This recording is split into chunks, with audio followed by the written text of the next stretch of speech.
If you're into Game Boy, there's a good chance you'll like my new Neo Geo Pocket Color series too. Every Thursday I'm reviewing a new Neo Geo game. Just join the PO3 Patreon or become a channel member here on YouTube.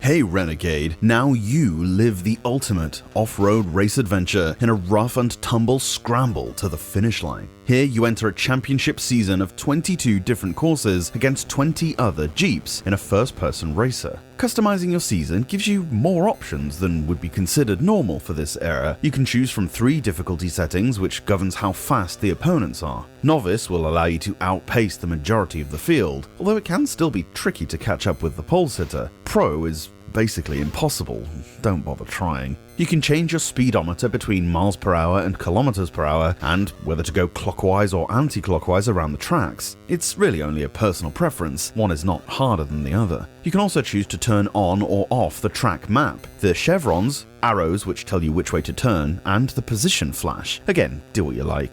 There are 3 different seasons to pick from. The short season is 5 fairly straightforward tracks, intermediate has 7 harder ones, and championship takes you through the hardest 10 courses in the game. Note that each season has its own collection of courses, they're not repeated anywhere, which is kinda cool. The track's looks depend on the environment. On the road courses, it's easy enough to make out what's tarmac and what's grass. On desert tracks, the course itself is delineated by lines and nothing more. Each preview screen details what to expect, and they're fairly accurate. They'll tell you whether the course is dry or slippery, and it does seem to apply. If it says there are rocks in the road, well, that's just one more thing you're gonna have to dodge. Which brings me to my first real complaint about Jeep Jamboree. There's so much stuff in your way. Tracks are littered with trees, rocks, and all manner of other things, but the main problem is the other cars. You cannot go more than about 10 seconds without ramming the back of another racer, and especially on the slipperier tracks, you'll be slaloming about like a downhill skier trying to get past them. You don't take damage, fortunately, because else there'd be no way you'd ever complete a race without blowing up.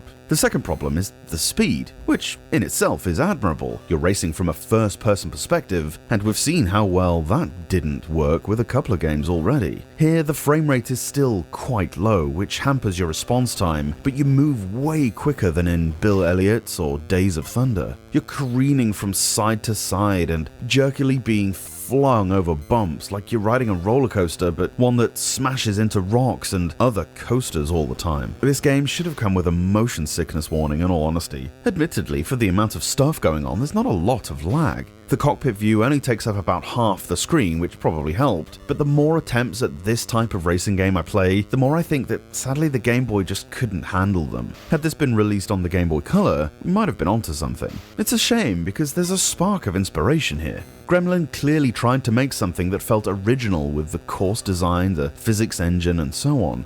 They've over-accelerated though, that's the problem. They ended up driving each one of these envelopes slightly off the racing line of excellence and into the run-off sandpits of broken vehicles driven by over-ambitious, and probably now nauseous, drivers.